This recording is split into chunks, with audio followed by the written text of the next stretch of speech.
Hello everyone, good morning. কেমন আছো তোমরা সবাই? লাইফস্টাইল উইথ প্রিয়াঙ্কা চ্যানেলে তোমাদের সবাইকে স্বাগত জানিয়ে আজকের এই ভিডিওটা কিন্তু আমি শুরু করলাম। এখন ওই বাজে 7:30 কি 8টা মতো, আর আজকের ভিডিওটা কিন্তু এখান থেকেই আমি শুরু করছি। অনেকক্ষণ আগেই উঠেছি, আর উঠে একটুখানি বসেছিলাম, তারপরে ব্রাশ ট্রাশ করে এখন চা নিয়ে বসলাম। আর অনেক দিন হয়েছে এখানে এসেছি, আর এখানে এসে একটু লেট করে ঘুম থেকে উঠতাম। আর যেহেতু সকাল সকাল উঠেছি বলে এখনও চোখে ঘুম লেগে আছে, কিন্তু কিছু করার নেই। আজকে যেহেতু শ্বশুরবাড়িতে যাবো, ওই জন্য সকাল সকাল উঠলাম। তো দেখো এখানে আমি ড্রেসও পরে নিয়েছি, আর এখন একটুখানি মেকআপ করে নেব। মেয়েদের তো মেকআপ না করলে হয় না, তো একটু মেকআপ করে নিচ্ছি। ওই যে আটা ময়দা একটু মেখে নিলাম। আটা ময়দা সেরকম মাখবো না, জাস্ট সানস্ক্রিন আর ফেস পাউডারই মাখবো। তো চলো ঝটাপট এখন একটু রেডি হয়ে নিই।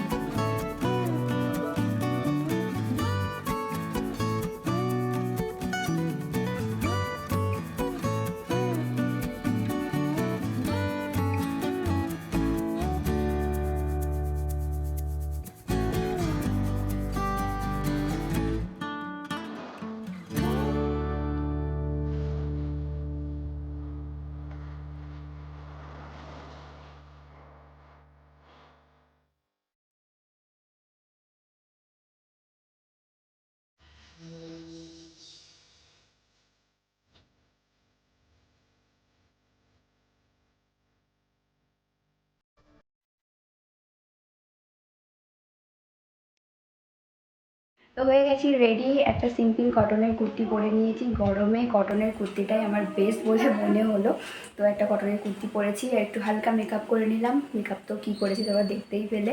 একটু সানস্ক্রিন লাগিয়েছি আর একটু ফেস পাউডার লাগিয়ে নিয়েছি, বাস হয়ে গেছে। আর গরমে এর থেকে বেশি আর কিছুই না, সানস্ক্রিনটা তো লাগাতে হবেই, সেই জন্যই লাগালাম। তো চলো এখন যাই, গিয়ে একটু খেয়ে নিই, কারণ মা বানিয়েছে ম্যাগি। ভাত খেতে বলছিল, বাট সকালবেলা আর আমার খেতে ইচ্ছা করছে না। অনেক রিকোয়েস্ট করলো, বাট আমি ভাত খাবো না এখন, তো বললাম ম্যাগি বানিয়ে দাও। তো ম্যাগি বানিয়েছে, এখন গিয়ে ঝটাপট খেয়ে নিই। সকালের টাইমটা ভাত খেতে আমার একদমই ইচ্ছা করে না। যখন শ্বশুরবাড়িতে থাকি তখনও কিন্তু আমি এই সেম জিনিসটাই করি, ভাত খাই না। ভাতের বদলে দুধ হরলিক্স বা দুধ কর্নফ্লেক্স এইসবই কিন্তু আমি খাই। আর আজকে যেহেতু শ্বশুরবাড়িতে যাব, মনটা এমনিতেই খারাপ, আর এমনিতেও আমি সকালে খেতে চাই না। ওই জন্যই মা বারবার রিকোয়েস্ট করছিল যে একটু খেয়ে নে, বাট আমার একদমই ইচ্ছা করলো না।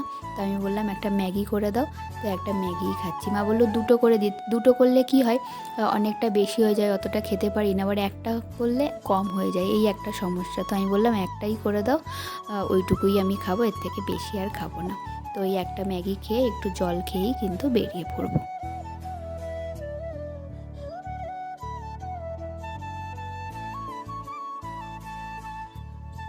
তো হয়ে গেছে রেডি, খাওয়া দাওয়া সব কমপ্লিট। এখন বেরোবো। আর টোটো বলা হয়েছে, টোটো আসলেই তারপরে বেরোবো। 10:30 থেকে বলা হয়েছে, এখনও 10:30 অবশ্য বাজেনি। 10:30 বাজলেই তারপরে বেরোবো। 11টার দিকে বাসের টাইম থাকে, তো সেই বুঝেই বাড়ির থেকে বেরোবো। একেবারে সিট নিয়েই আমি বাসে যাই, ওই জন্য টাইমটা মেনটেন করি। তো 10:30টার সময় বলা হয়েছে, তো 10:30টার সময় টোটো আসলেই বেরিয়ে পড়বো। ওদিকে টোটো চলে এসেছে, আর আমি নিচে এসে দেখি সবাই দাঁড়িয়ে রয়েছে আমি চলে যাব বলে। বাবা ছিল, ভাই ছিল, মা, কাকিমা, দিদা সবাই ছিল। আর বাড়িতে আসলে যেতে একদমই ইচ্ছা করে না, আর বেশি দিন থেকে গেলে যাওয়ার সময় খুব কষ্ট হয়। বাড়িতে আসলে কিভাবে যে দিনগুলো কেটে যায় বুঝতেই পারি না। দেখতে দেখতে দিনগুলো যেন শেষ হয়ে যায়। মনে হয় সকালে আসলাম আর এই বিকালে যেন বাড়ি চলে যাচ্ছি। কত তাড়াতাড়ি যে দিনগুলো কেটে গেল সত্যিই বুঝতে পারিনি। যাই হোক, এবার শ্বশুরবাড়ি ফিরতে হবে। প্রতিবারই বাড়ি থেকে আসার সময় ভীষণ কান্না পায়, কিন্তু নিজেকে খুবই কন্ট্রোল করে আমি রাখি। কারণ আমার কান্না দেখলে বাড়ির সবাই কান্না করবে, আর সেটা দেখে আমি একদমই আসতে পারবো না। তাই চেষ্টা করি নিজেকে কিছুটা কন্ট্রোল করে রাখা। সব মেয়েদের জীবনে এই একটাই কষ্ট, কিছু তো করার নেই আমাদের মেনে নেওয়া ছাড়া। অনেক ভালো হতো যদি ছেলে হতাম, তাহলে নিজের বাড়িতেই থেকে যেতাম, হয়তো যেতে হতো না এভাবে। না, আমি এটা বলছি না যে ছেলেদের কোনো কষ্ট হয় না, ছেলেদের কোনো কষ্ট নেই, সবাই সমান। আসলে মেন কথা হলো, মেয়েদের মতো তাদেরকে তো আর বাবা মাকে ছেড়ে যেতে হয় না, তারা নিজেদের বাড়িতেই থাকতে পারে। আমাদের মতো তো তাদেরকে নিজের বাড়ি ছেড়ে অন্য বাড়ি গিয়ে মানিয়ে নিতে হয় না। যাই হোক, এটাকেই মেনে নিতে হবে, এটাই হলো বাস্তব, আর এটাই হলো আমাদের মেয়েদের জীবন। তো কথা বলতে বলতে দেখো প্যান্ডেল দিকে চোখ পড়ে গেল। আর প্যান্ডেল দেখেই কিন্তু একটা আলাদাই আনন্দ আমাদের মধ্যে কাজ করে, কারণ মা আসছে। আর এই যে আনন্দ, এটা বাঙালি ছাড়া কিন্তু কেউই বুঝবে না। মা আসছে আসছে এটার আনন্দ একটা আলাদাই আনন্দ। মা আসলেই ওই 5টা দিন যে কিভাবে দেখতে দেখতে চলে যায় সেটা বোঝাই যায় না। এই আসছে আসছে এটার আনন্দটাই একটা আলাদা আনন্দ। বাস থেকে নেমে অটোয় উঠে পড়েছি, এখন অটোটা ছাড়লে হয়। 10 থেকে 15 মিনিট ওয়েট করে থাকার পর ফাইনালি গিয়ে অটোটা কিন্তু ছাড়লো। তো এখান থেকে এখন যাব আমাদের যে বাজারটা আছে ওই বাজার পর্যন্ত। ওখান থেকে বাপি আসবেন আমাকে নিয়ে যাওয়ার জন্য।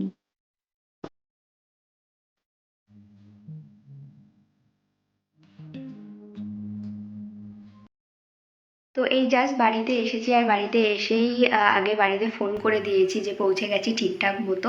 তো এখন যাব ফ্রেশ হতে। প্রচণ্ড গরম লাগছে, আর আজকের মেঘলা মেঘলা ওয়েদার আছে ঠিকই, কিন্তু প্রচণ্ড গরম। তো এরপর রেডি টেডি হয়ে আবার যেতে হবে কাকুর বাড়িতে, যেরকমটা তোমাদেরকে বলেছিলাম দাদু মারা গিয়েছেন।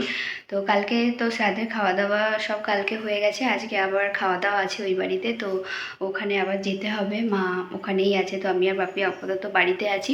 তো এখন আমি ফ্রেশ হব, ফ্রেশ হয়ে রেডি টেডি হয়ে যাব কাকুর বাড়িতে। তো চলো ঝটাপট রেডি হয়ে নিই, আর তোমরা ভিডিওটা দেখতে থাকো। তো আমি স্নান করে রেডি হচ্ছিলাম, এর মধ্যেই মা চলে এসেছিলো এই পুচকিটাকে নিয়ে। আর এই যে পুচকিটাকে তোমরা দেখতে পাচ্ছ, এই কিন্তু হলো আমার এক পুচকি ননদ। এইরকম পুচকি পুচকি অনেকগুলোই আমার ননদ আছে, তোমাদেরকে একটা সময় আমি দেখাবো। আজকে সন্ধ্যাবেলায় বানাবো একটু পকোড়া। তো এখানে নিয়েছি একটা আলু গ্রেট করে, একটা পেঁয়াজ নিয়েছি কুচিয়ে, আর 2টো কাঁচা লঙ্কা দিয়েছি কুচিয়ে, আর এর মধ্যে অল্প একটু জিরে গুঁড়ো দিয়েছি, একটু হলুদ গুঁড়ো, লবণ, আর একটু কাশ্মীরি লঙ্কার গুঁড়ো, আর দিয়েছি চালের গুঁড়ো আর একটু বেসন দিয়েই কিন্তু এটা ভালোভাবে মেখে নিয়েছি। আর এখন তেলের মধ্যে একটা একটা করে পকোড়া আমি ছেড়ে দিলাম। আর আজকে সন্ধ্যের স্ন্যাক্সটা কিন্তু বেশ জমে যাবে। তো আমার মতো তোমরাও কারা কারা এইরকম পকোড়া খেতে ভালোবাসো অবশ্যই কিন্তু কমেন্টে জানিও। আর এরকম একটা পকোড়া কিন্তু তোমরাও বাড়িতে ট্রাই করো, আর কেমন খেতে হয়েছে অবশ্যই কিন্তু কমেন্টে জানিও।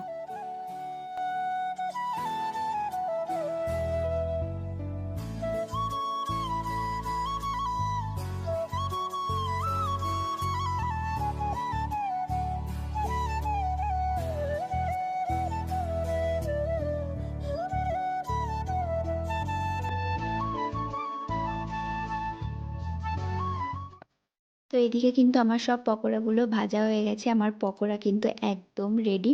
আর অল্প একটু মুড়ি নিয়ে নেব, মুড়ির সাথে পকোড়া।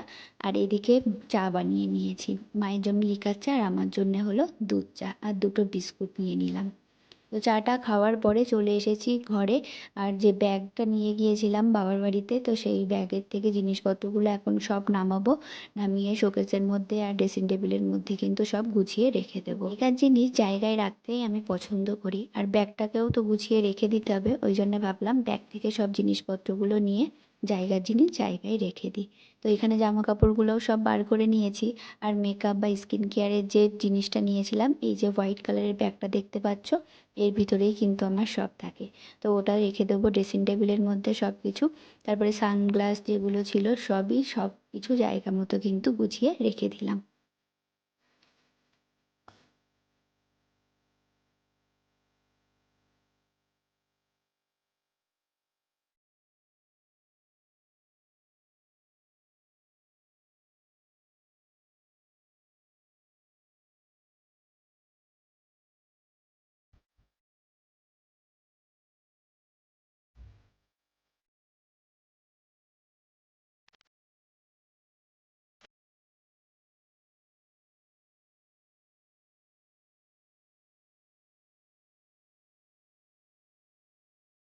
তো ব্যাগ থেকে সব কিছু বার করে ড্রেসিং টেবিলে আর শোকেস আলমারিটার মধ্যে সব কিছু রেখে দিলাম গুছিয়ে।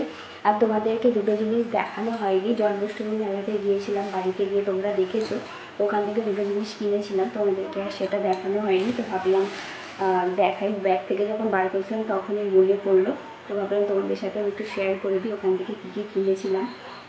তো ফার্স্ট কিনেছিলাম হলো এই যে এই কফি মাগটা, ব্ল্যাকের উপরে রয়েছে ইয়েলো ডিজাইন করা।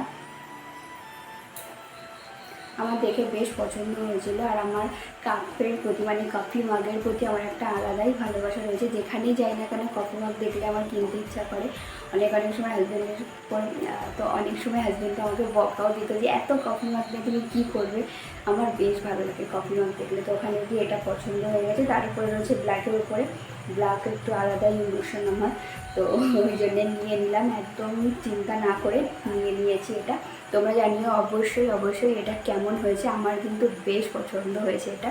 তো এই একটা ছিল কিনেছি, আর একটা কিনেছি হলো কানের ইয়াররিংস, এই যে ব্ল্যাকের উপরে, এটাও ব্ল্যাকের উপরে। দূর থেকে যখন দেখলাম এটা আমার বেশ পছন্দ হয়ে গেল। আর ব্ল্যাকের উপরে সেরকম আমার কোনো ইয়াররিংস আপাতত নেই, তো ভাবলাম এটা কিনে নিই। আর স্পেশালি পুজোর জন্যই কেনা হয়েছে, পুজোর দিন ইচ্ছা আছে পরার। এবং কোন ড্রেসের সাথে কীভাবে কী পরবো সেটা জানি না, সেটা তোমরা দেখতেই হবে। তো এই একটা কানে নিয়ে নিলাম ব্ল্যাকের উপরে, কেমন হয়েছে অবশ্যই কিন্তু জানিও, আমার বেশ পছন্দ হয়েছে এটা, তো নিয়ে নিলাম। তো এই দুটো জিনিসই কিনে নিয়ে আসলাম, তো জানিও কেমন হয়েছে তোমরা। তো চলো আজকের এই ব্লগটা রাখলাম এইটুকুই। কেমন লাগলো অবশ্যই কমেন্টে জানিও। আর ভিডিওটা কোথাও একটু ভালো লেগে থাকলে একটা like, comment, share and subscribe করে দিও। সবাই খুব ভালো আর সুস্থ থেকো। দেখা হচ্ছে নেক্সট ভিডিওতে, ততক্ষণের জন্য টাটা।